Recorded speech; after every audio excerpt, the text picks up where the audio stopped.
नमस्कार दोस्तों, मैं हूं डॉक्टर वरुण त्यागी और आप देख रहे हैं ग्लोबल साउथ टाइम्स। दोस्तों, डोनाल्ड ट्रंप ने कभी अपने सपने में भी नहीं सोचा होगा कि उनका लिया गया एक छोटा सा डिसीजन 3 देश यानी कि भारत, रशिया और चाइना को किस तरीके से डॉलर से बच करके और आपसी व्यापार को बढ़ाने का मौका देगा। अब यूं तो डोनाल्ड ट्रंप ने भारत के ऊपर पेनल्टी के रूप में 25% अतिरिक्त टैरिफ लगाया था, ये सोचकर कि भारत रशिया से अपने संबंध तोड़ लेगा और रशिया को एक बहुत बड़ा झटका लगेगा जिससे वो यूक्रेन वॉर को बंद कर देगा।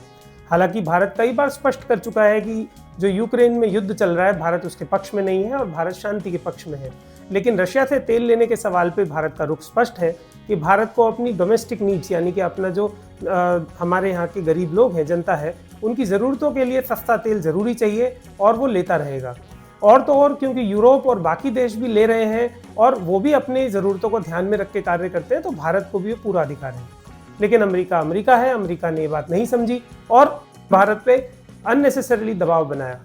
तो फिर भारत ने रशिया के साथ रुपयों में ट्रेड करना शुरू कर दिया। जो पेमेंट्स भारत रशिया को करता है तेल के बदले, वो या तो रुपये में होती हैं या फिर वो किसी अन्य रूप में होती हैं। लेकिन वो रुपया रशिया के किसी काम का नहीं था क्योंकि रशिया भारत से बहुत ज़्यादा चीज़ें खरीदता नहीं है और वो पैसा रशिया का वोस्ट्रो अकाउंट में भारत में ही सुरक्षित था।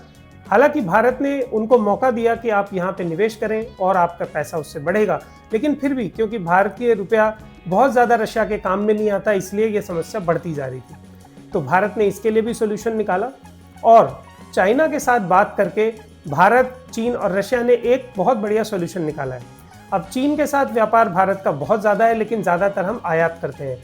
तो भारत ने कन्विंस करा चाइना को कि अगर आप संबंध अच्छे करना चाहते हैं तो आपको बाजार खोलना पड़ेगा। इसी क्रम में चाइना ने भारत के सामान के लिए अपना बाजार खोला और भारतीय एक्सपोर्ट 20% तक चाइना को बढ़ गया। अब चाइना जो सामान खरीदता है उसका पेमेंट युआन में करता है और भारत उसी युआन का इस्तेमाल कर रहा है रशिया के तेल को खरीदने के लिए।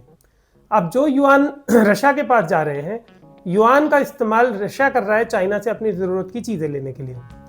उसी के साथ साथ भारत जो सामान चाइना से खरीद रहा है, अब भारत भी उसका जो पेमेंट है वो रुपये में कर रहा है।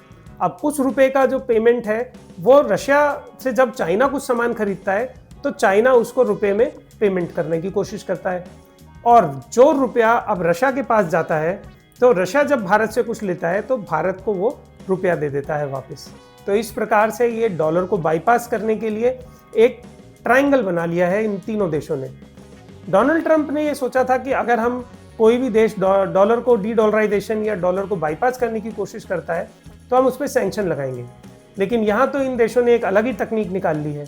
ना यहाँ डॉलर का बायकॉट हो रहा है, ना डी डॉलराइजेशन की बात हो रही है और काम भी बिना डॉलर के हो रहा है। तो इसे कहते हैं आवश्यकता आविष्कार की जननी। अब इस पूरे प्रकरण में डोनाल्ड ट्रंप की जो स्थिति है वो हास्यास्पद हो गई है क्योंकि ना तो वो इस चीज़ को रोक सकते हैं, ना इसके ऊपर वो कोई सैंक्शन लगा सकते हैं क्योंकि यहाँ जो कुछ हो रहा है वो नियमों के अनुसार है।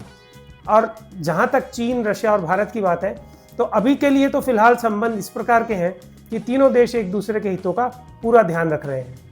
और कहा भी गया है कि अगर आप कभी भी ऐसा काम करते हैं जिससे किसी और का भी फायदा हो और आपका भी, तो वो विन विन सिचुएशन कहलाती है। तो यही है असली विन विन सिचुएशन। और ऐसी अन्य अपडेट्स के लिए आप मेरे चैनल को लाइक करें, सब्सक्राइब करें। ग्लोबल साउथ टाइम्स में आप सभी का स्वागत है।